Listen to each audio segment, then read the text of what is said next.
Stephen A. Smith Show. Before I get on out of here, I had to talk about a story that's very, very important.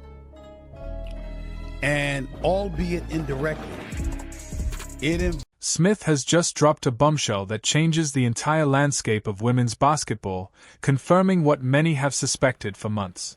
Caitlin Clark is on the verge of a historic move. While mainstream media has been hyper-focused on the Indiana Fever's playoff push and daily box scores, a massive deal has been quietly taking shape behind the scenes, one that offers Clark something the WNBA simply cannot match. Smith didn't mince words on First Take, suggesting that the most popular athlete in the country is about to bypass the traditional hierarchy entirely.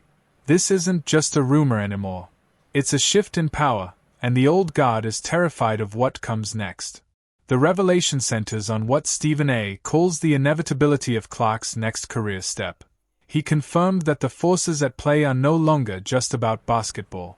They're about business leverage and a level of superstardom the current system was never built to handle.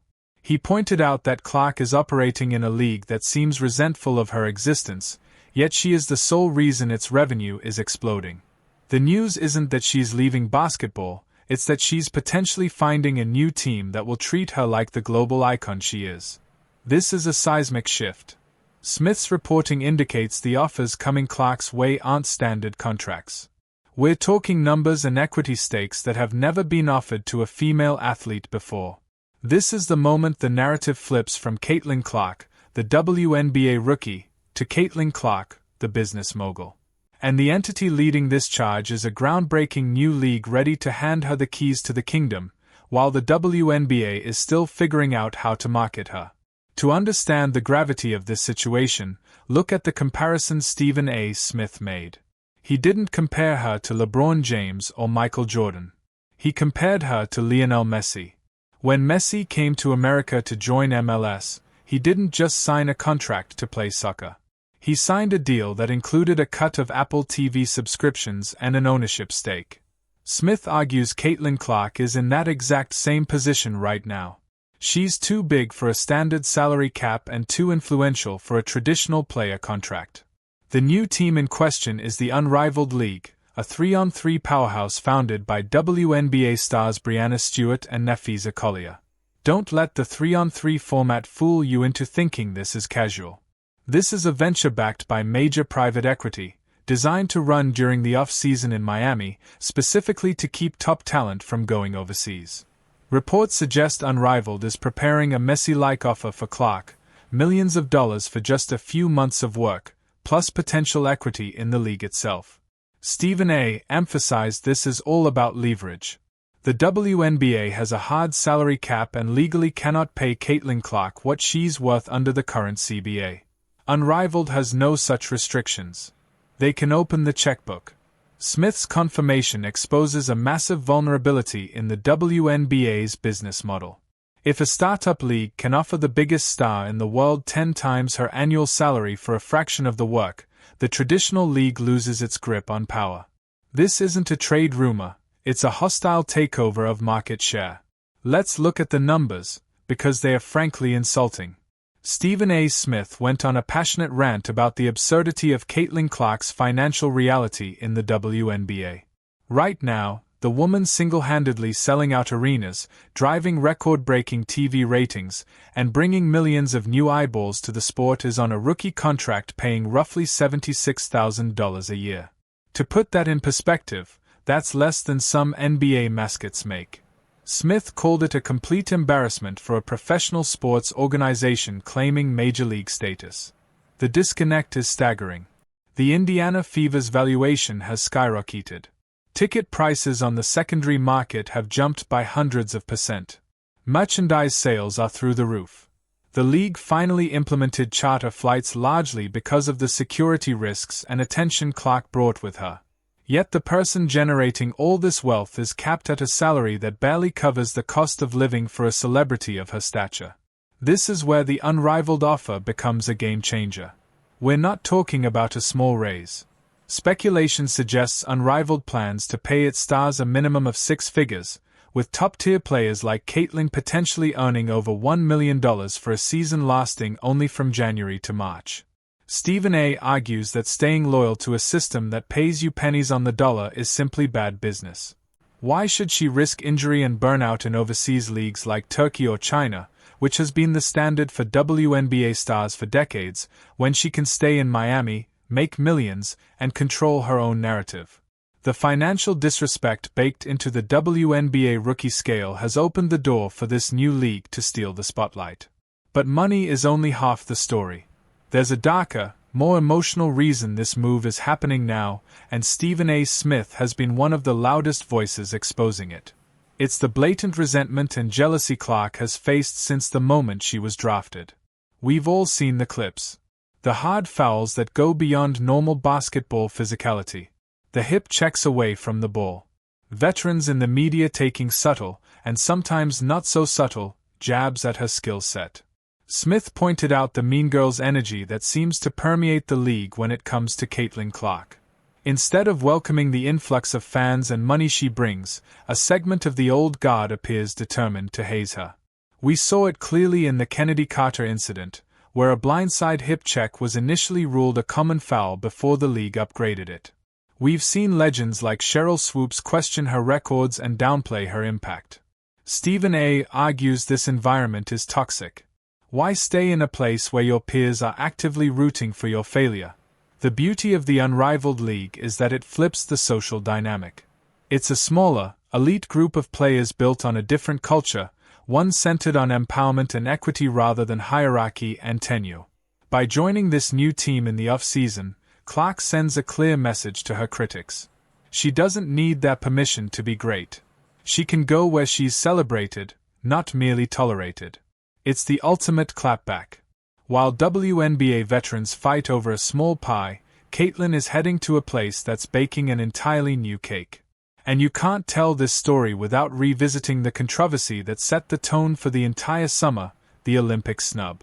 When the selection committee left Caitlin Clark off the Team USA roster for the Paris Games, they claimed it was a basketball decision based on experience. But Stephen A. Smith, along with millions of fans, saw it as a classic gatekeeping move by the establishment. A decision driven by politics, tenure, and perhaps a bit of that resentment we talked about earlier. That decision backfired spectacularly. Team USA won gold, yes, but the conversation was dominated by who wasn't there. The TV ratings for the Olympics were solid, but imagine what they would have been with Clark on the floor. Stephen A. believes that snub was the final straw, proof that the traditional power structure in women's basketball doesn't know how to capitalize on its biggest asset. They prioritized waiting your turn over growing the game. That connects directly to the Unrivaled news. If the establishment, Team USA, WNBA leadership, veteran players, doesn't want to showcase her, she'll go to a platform that will. Unrivaled isn't just a fun off-season tournament. It's a direct competitor for attention. By joining, Clark helps validate a league that could eventually rival the WNBA in popularity. It's a power move.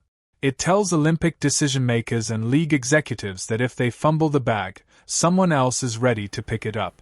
The snub shifted the power dynamic. It made Clark realize she holds the cards. Stephen A. Smith has repeatedly used the term cash cow to describe Caitlin Clark. And while it may sound crude, it's the most accurate economic assessment of the situation. Every arena she visits sells out. Opposing teams are moving games to larger venues just to meet ticket demand. Networks are scrambling to flex Indiana Fever games into primetime slots. She is the economy of women's basketball right now. Smith's argument is simple: when you are the economy, you dictate the terms. In the NBA, when LeBron James moves, the economy of an entire city moves with him. Restaurants, hotels, ticket brokers all see spikes in revenue. Caitlin Clark is having that same effect on every WNBA city she visits. But because of the league's rigid structure, she isn't seeing the direct financial benefit. Team owners are. Unrivaled understands this reality. They aren't offering a flat rate.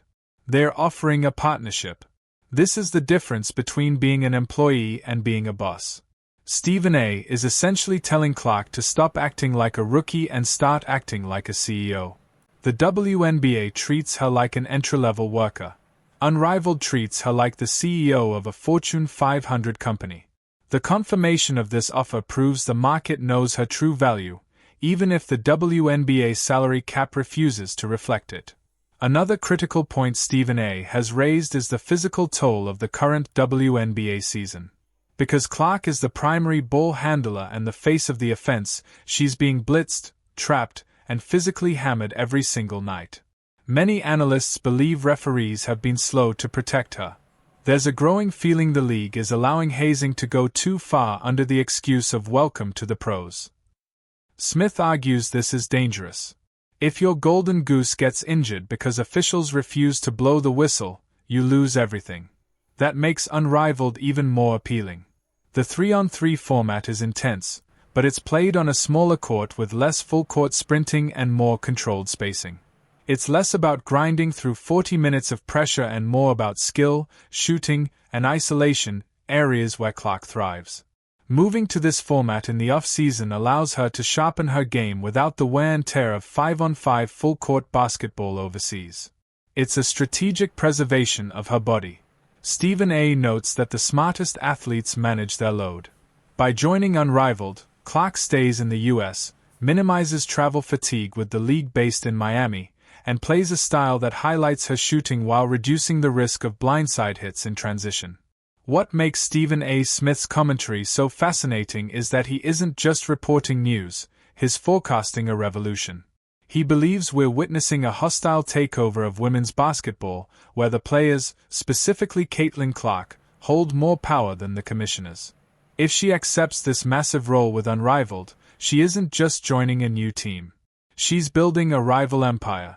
Smith speculates that if Unrivaled succeeds, and with Clark it almost certainly will, it could force the WNBA to radically rethink its business model. It could even push the league to tear up the current collective bargaining agreement earlier than planned, just to pay players what they are actually worth. It could force the older generation to either get on board or get left behind. We're looking at a future where the off-season league could actually become more popular, more lucrative, and more exciting than the main season itself.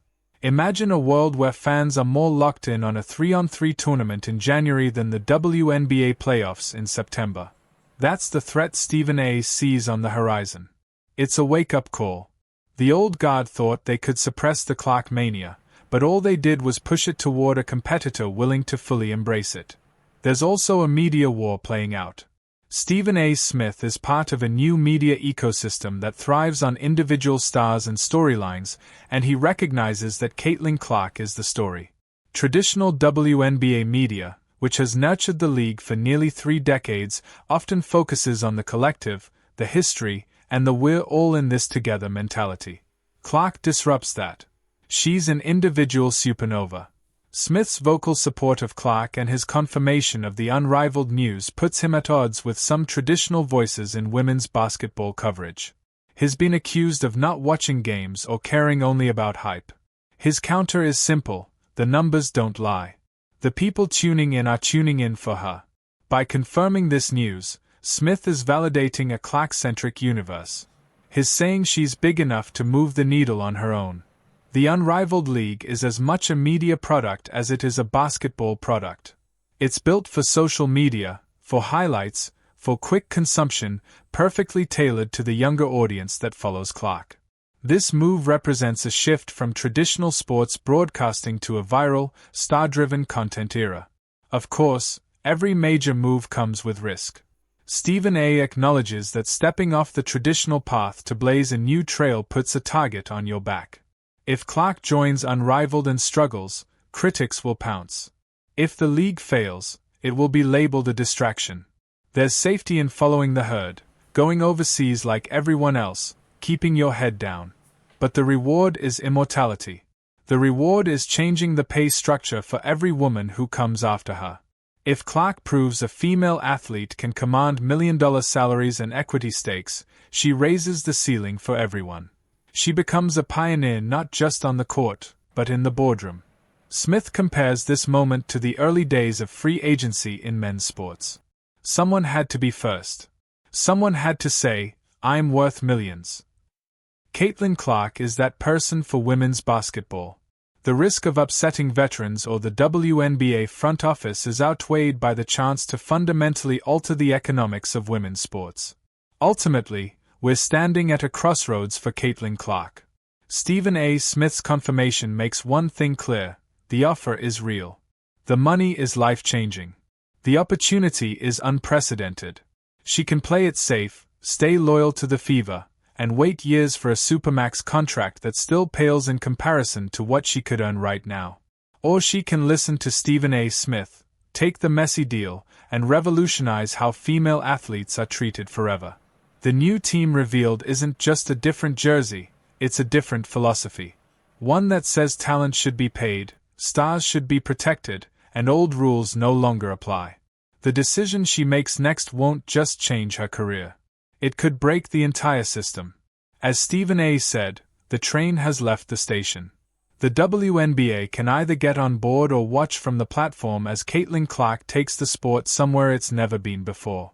And for the fans, all that's left to do is grab the popcorn, because the real show is just getting started.